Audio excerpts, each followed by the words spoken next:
গরমে ফ্রিজের জল যে তৃপ্তি দেয় তা আর কেউ দিতে পারে না, সেটা আমরা জানি। এটা খুবই সত্য কথা। আর সেটা যদি চিল্ড হয় তাহলে তো আরোই ভালো। কিন্তু এই ঠান্ডা জল খেয়ে আমরা সত্যি তৃপ্ত হই, কিন্তু আমাদের শরীর কি ঠিকঠাক থাকে? শরীরের কি কোনো ক্ষতি হয় না, নাকি কোনো উপকার হয়? ঠান্ডা জল অনেকেই বলেন শরীরের ক্ষতি করে, ফ্রিজের জল খাওয়া উচিত নয়। কিন্তু কি ক্ষতি করে? এই ফ্রিজের জল আমরা কেন খাবো না জানবো, কিন্তু তার আগে বলি নমস্কার। আপনার একান্ত প্রিয় পরিবার কলকাতা ক্যানভাসে আপনাকে স্বাগত জানাই। আপনি যদি এই পরিবারের একজন এখনও না হয়ে থাকেন তাহলে প্লিজ সাবস্ক্রাইব করে নিন কলকাতা ক্যানভাস। পাশেই বেল আইকন রয়েছে, প্রেস করে অন করে নিন, তাহলে নতুন ভিডিও আপলোড হওয়ার সঙ্গে সঙ্গেই নোটিফিকেশান পৌঁছে যাবে আপনার কাছে। এবার বলি ফ্রিজের জল আমাদের জন্য কতটা ক্ষতিকারক। প্রথমেই বলি, আমাদের যে হজমের প্রবলেম দেখা দেয় তার একটা কারণ কিন্তু এই ফ্রিজে রাখা জল অথবা বরফ ঠান্ডা জল। বরফ ঠান্ডা জল বা ঠান্ডা পানীয় রক্তনালীকে সংকুচিত করে দেয়, ফলে হজমে বাধা সৃষ্টি হয় এবং হজমের সময় প্রয়োজনীয় যে পুষ্টিগুণ সেটা শোষণেও বাধা দেয়।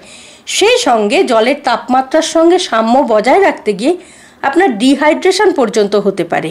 সুতরাং আপনার যদি হজম ঠিক রাখতে চান বা ডিহাইড্রেশন না হওয়াতে চান তাহলে কিন্তু ফ্রিজে রাখা জল কোনোভাবেই খাওয়া চলবে না। এবার বলি, গলা ব্যথার একটি কারণ হচ্ছে এই বরফ জল বা ঠান্ডা জল। গলা ব্যথা আমাদের মাঝে মাঝেই হয়, দেখবেন। আমরা বুঝি ফ্রিজে রাখা জল খাওয়ার জন্যই হচ্ছে, কিন্তু ডিটেলস কারণটা আমরা হয়তো জানি না। গরমকালে বরফ ঠান্ডা জল খেলে ঠান্ডা লেগে গলা ব্যথা হয়, নাক বন্ধ পর্যন্ত হয়ে যাওয়ার একটা ঝুঁকি থাকে।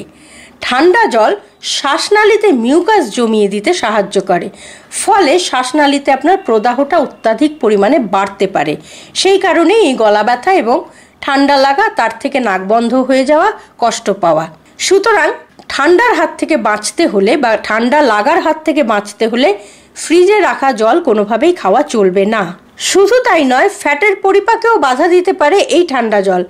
খাওয়ার ঠিক পরেই যদি আপনি ঠান্ডা জল খান তাহলে খাবারের মধ্যে যে ফ্যাট থাকে সেটা জমিয়ে দিতে পারে আপনার শরীরে, ফলে ফ্যাট হজম হতে বাধা দেয় এবং শরীরে মেদ জমতে শুরু করে। তবে ঠান্ডা জল কেন, যে কোনো জলই খাওয়ার পরপরই খাওয়া কিন্তু উচিত নয়।